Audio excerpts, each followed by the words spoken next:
Gracias, presidente. Gracias al diputado Herrera. El diputado hacía un poco el recorrido de cómo llegamos hasta acá. Recordemos que la cuestión de la movilidad previsional estaba presente en el proyecto original de ley bases, ¿no? Aquel que no se llegó a discutir, o se discutió, pero naufragó en el verano. Ahí en la versión original suspendía la movilidad jubilatoria y le daba discreción absoluta al Poder Ejecutivo.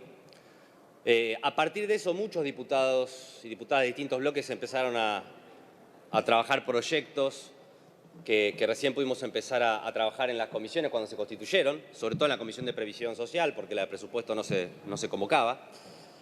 Y mientras estábamos trabajando, incluso hubo una sesión convocada que no tuvo quórum, recordó el diputado Herrera, pero mientras estábamos trabajando en la comisión, con esas sesiones informativas, con los especialistas, el Gobierno Nacional saca el decreto de necesidad de urgencia, el DNU 274, que lo que hace es plantear una indexación por inflación, es decir, atar la movilidad jubilatoria a la inflación, congelándolas en uno de los niveles más bajos de nuestra historia. Y hoy estamos acá. ¿Por qué estamos acá? Porque efectivamente el DNU no resolvió el problema. No solo no resolvió el problema de la recomposición de los saberes previsionales, sino que lo empeoró. Entre enero y abril de este año, el primer cuatrimestre de este año, el gasto previsional en la Argentina, comparado con el mismo periodo del año pasado, disminuyó un 28,5%. Casi 29 puntos de recorte del gasto previsional en la Argentina. La incidencia en el ajuste total del gasto primario que está haciendo este gobierno en el mismo periodo es del 36%. Es decir, que más de un tercio de todo el ajuste del gasto primario que está haciendo el Poder Ejecutivo recae sobre las espaldas de jubilados, jubiladas, y adultos mayores que cobran pensiones. Si, como dice el oficialismo, y lo puso en su dictamen, el objetivo de este DNU fuera defender el poder adquisitivo de las jubilaciones, este decreto lo hubieran sacado en enero. Y hubieran dicho, bueno, las jubilaciones de febrero van a ser con la inflación de diciembre, las de marzo con la inflación de enero, las de abril con la inflación de febrero, etc. No hicieron eso. Dejaron que corra los meses de inflación más alta, diciembre, enero, que se licúen las jubilaciones, con los datos que les acabo de mencionar, y recién ahí, cuando la jubilación estaba en el nivel más bajo de la historia argentina, dijeron, a partir de ahora le pagamos la inflación. Y encima lo vendieron como un gran hecho heroico y una medida en defensa de los jubilados. Porque atar las jubilaciones a la inflación, como plantea el DNU 274, en los niveles en los que están hoy, es equivalente a congelarlas en ese nivel, que insisto, es el nivel más bajo que registra nuestra historia en términos de haberes previsionales. Entonces, por eso, por supuesto, que no alcanza y necesitamos que hoy poder avanzar en esta Cámara, en este recinto, en una media sanción para resolver el problema. ¿Cómo hacemos para que los jubilados y los jubiladas de nuestro país recompongan su poder adquisitivo y qué fórmula de movilidad le vamos a dar hacia adelante? Con el DNU vigente no van a recuperar nunca su poder adquisitivo y van a estar congelados en ese nivel actual y no lo van a poder recuperar en el futuro. Incluso en el escenario, y esto es lo más perverso de todo, por parte de un oficialismo, incluso en el escenario en el que tenga éxito la política económica. Porque lo más perverso es que si el gobierno realmente está convencido en su política económica y cree que esto va a generar crecimiento y mejora de los salarios, lo que está diciendo con este DNU es que los jubilados y las jubiladas no van a ser parte, no se van a beneficiar con ese crecimiento y esa mejora en los ingresos, porque quedan atadas a la inflación, por lo tanto congeladas en el nivel que están hoy. ¿Cuáles son los puntos centrales, por lo tanto, de nuestro dictamen? Incorporar efectivamente la inflación, pero complementarla con una revisión semestral adicional de acuerdo a la mejora de los salarios. Este es el punto en el que efectivamente nos acercamos con los dictámenes de otros bloques, con los cuales no pudimos ponernos de acuerdo el día de la comisión para firmar un dictamen común, pero que van a ver que está casi en espejo este punto con el de otros bloques. Y lo mismo respecto a ¿esto qué garantiza? que efectivamente los jubilados no pierdan con la inflación, pero que si los salarios mejoran, los jubilados puedan participar de esa mejora también en sus saberes. Y lo segundo es una compensación extraordinaria para recuperar al menos la inflación del mes de enero, porque con el 12,5% de recomposición del DNU no se logra siquiera recuperar la inflación de enero a esta parte. Esos son los dos puntos que están escritos casi en espejo con otros dictámenes, y quiero mencionar los otros dos puntos, que son los que nos impidieron firmar un dictamen más amplio y que ojalá podamos ponernos de acuerdo para tener hoy una media sanción. Lo primero tiene que ver con cuál es el piso del haber mínimo. Nos acercamos también a la formulación de otros dictámenes que planteaban asociar el haber mínimo al valor de la canasta básica total de un adulto equivalente, que es una canasta que mide el INDEC, con la cual después se estiman las canastas básicas por grupo familiar y se mide la línea de pobreza e indigencia.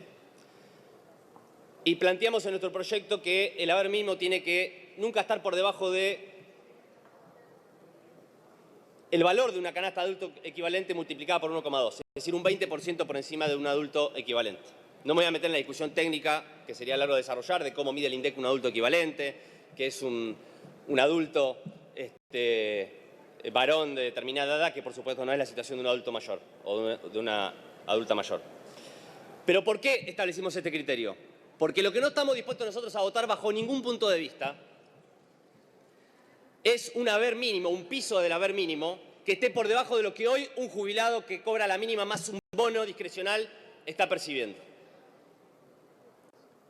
El piso para nosotros es que lo que hoy un jubilado o una jubilada más el bono, que funciona como una forma de compensar la pérdida por el poder adquisitivo de la inflación, sea el piso a partir del cual discutimos un haber mínimo, que nunca una jubilación puede estar por debajo de ese piso. Y el otro punto tiene que ver con el pago de las deudas y también de las cajas provinciales que no fueron transferidas, que por supuesto es un reclamo muy legítimo absolutamente de todas las provincias que están en esa situación. Pero lo que nosotros no estamos dispuestos a hacer hoy tampoco es avanzar para resolver ese problema real en abrir la posibilidad de una política de liquidación del Fondo de Garantía de Sustentabilidad del ANSES, que el actual oficialismo ya tuvo intenciones de avanzar en la primera versión de la Ley Bases. Nuestro país no abandonó el sistema de las AFJP por un capricho ideológico. Todos saben que el Fondo de Garantía de Sustentabilidad del ANSES es el resultado de la nacionalización o la recuperación del sistema de las AFJP, que muy por el contrario de los delirios que solemos escuchar, de que esas medidas tienen que ver con una suerte de avance del comunismo y todas esas cosas, esa medida, como tantas otras, no tuvieron nada que ver con un marco ideológico particular. Tuvieron que ver con una experiencia concreta que tuvo la Argentina con el sistema de las AFJP. Con una experiencia en donde cuando estuvo vigente ese régimen, la cobertura previsional en nuestro país estuvo por debajo del 70%. Es decir, más de casi aproximadamente un tercio de los adultos mayores en la Argentina no podían jubilarse. Ni hablar de las comisiones abusivas que compraban las empresas y los administradores de ese sistema, ¿no? Salir de ese sistema le permitió a la Argentina avanzar en un proceso de ampliación de su cobertura previsional que hoy llega a más del 95%. Y no solamente eso, sino además recuperar una capacidad del Estado que le permitió en ese periodo, sobre todo entre el 2008 y el 2015, que los saberes previsionales, las jubilaciones, aumenten en términos reales más de un 30%. Entonces, por supuesto que es más fácil ir por la vía de volver al régimen de las AFJP, que un tercio de los adultos mayores no se puedan jubilar y así obviamente resolver la cuestión fiscal. Obviamente que tener un sistema de cobertura prácticamente universal como tiene la Argentina para los adultos mayores requiere un debate serio de cómo se financia, por supuesto. Pero nosotros percibimos que tanto en la versión original de la Ley Bases como en este debate, poner cualquier artículo que avance en la posibilidad de desarmar o liquidar el Fondo de Garantía de Sustentabilidad del ANSES es un paso para el retorno al sistema de las AFJP y, presidente, nosotros no vamos a permitir que eso ocurra en la Argentina. No queremos que nuestros jubilados y nuestras jubiladas vuelvan a ese régimen de capitalización individual que deja a un tercio de la población descartada. Hoy tenemos una oportunidad, presidente, de que este Congreso, esta Cámara de Diputados, avance en una ley concreta, en una media sanción concreta, que permita recuperar parte del poder adquisitivo perdido por nuestros adultos mayores, que le dé una fórmula de movilidad que le garantiza ir creciendo en el futuro en su poder adquisitivo, y está todo dado para que lo podamos hacer, para que nos podamos poner de acuerdo. Y ojalá lo podamos hacer. Pero lo que quiero dejar claro, presidente, y con esto termino, es que de ninguna manera nosotros vamos a permitir o vamos a avalar que se avance en una media sanción que no garantice como un derecho adquirido lo que hoy cobra un jubilado o una jubilada que cobra la mínima más el bono. Ese puede ser solamente el punto de partida, nunca por debajo de eso. Y no vamos a permitir que se vuelva a la Argentina al sistema de las AFJP, que deja excluido a una parte importante de nuestra población. Esas son nuestras líneas rojas, esos son nuestros puntos que no estamos dispuestos a cruzar. Presidente, creo que está todo dado, y se lo digo a todo el cuerpo, sobre todo a los bloques con los cuales estamos cerca en nuestros dictámenes, de que hoy sea una sesión histórica en donde este Congreso pueda avanzar en sanciones concretas, de leyes concretas que le mejoren las condiciones de vida a la población aquí y ahora. Ojalá que estemos a la altura. Gracias. Gracias, diputado Hackman.